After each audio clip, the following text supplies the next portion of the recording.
Shalom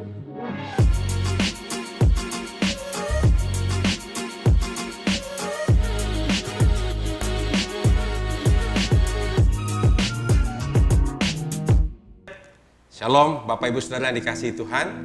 Kita bersuka cita karena hari Minggu kemarin kita sudah mengadakan ibadah offline dan juga dibarengin dengan ibadah live streaming. Ada 100-an lebih orang yang datang beribadah. Saya mengucap syukur bahwa bagi Bapak Ibu yang bisa beribadah, mari kita terus menjaga kesehatan kita, menjaga kebersihan. Dan bagi Bapak Ibu yang menikmati ibadah online di rumah juga, Tuhan memberkati kita. Bapak Ibu Saudara dikasihi Tuhan, apa yang kita pelajari di masa-masa COVID seperti ini? Di masa COVID seperti ini, ada banyak hal yang Tuhan mau ajarkan kepada kita. Salah satunya adalah di dalam pengelolaan keuangan. Karena apa? Firman Tuhan berkata, di Lukas 16, ayat 10-13 berkata begini. Barang siapa setia dalam perkara-perkara kecil, ia setia juga dalam perkara-perkara besar. Dan barang siapa tidak benar dalam perkara-perkara kecil, ia tidak benar juga dalam perkara-perkara besar. Jadi jikalau kamu tidak setia dalam hal mamon yang tidak jujur, siapakah yang akan mempercayakan kepadamu harta yang sesungguhnya? Dan jikalau kamu tidak setia dalam harta orang lain, siapakah yang akan menyerahkan hartamu sendiri kepadamu?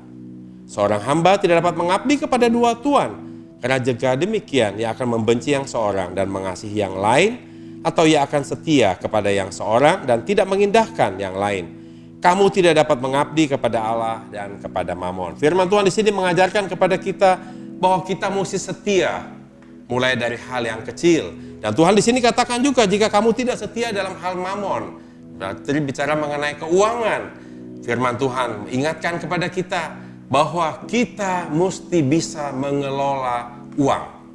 Tatkala kita bisa mengelola uang dengan baik, apapun keadaan boleh terjadi, tetapi kita anak-anak Tuhan pasti bisa melewatinya. Bapak Ibu Saudara, dalam kondisi COVID 3 bulan ini satu menjadi pelajaran buat kita. Saya percaya ini menjadi satu kenormalan yang baru.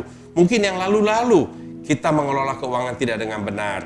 Tuhan ingin mengajarkan kepada kita bahwa kalau kita mengelola uang dengan benar, 3 bulan COVID kita tidak mengalami masalah keuangan. Hari ini saya ingin share 3 hal di dalam kita mengelola keuangan. Yang pertama, kita jangan menjadi orang yang konsumtif. Orang yang konsumtif adalah membeli barang yang diinginkan. Yang diinginkan itu berbicara mengenai kedagingan.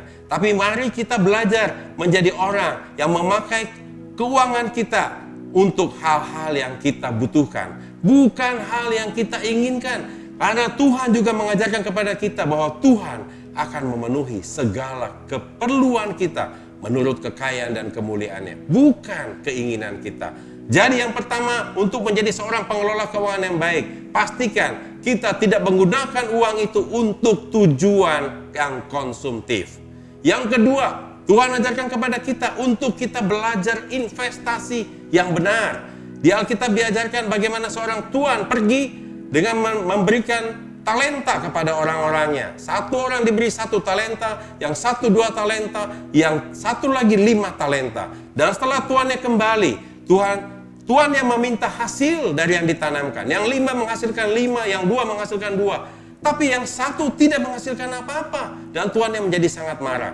Tuhan mengajarkan kepada kita untuk kita investasi dengan cara yang benar.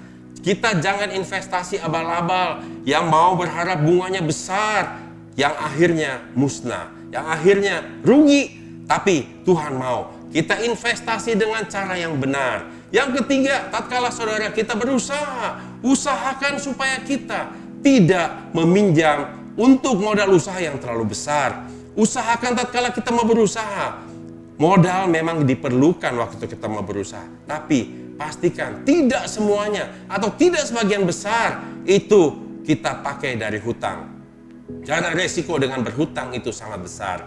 Jadi Bapak Ibu Saudara, hari ini kita belajar bagaimana kita mengelola uang dengan baik dan benar. Maka segala keadaan apapun boleh terjadi, baik dalam keadaan COVID seperti ini, kita pasti tetap bisa melewatinya. Di masa kering pun Tuhan akan selalu punya jalan keluar buat kita.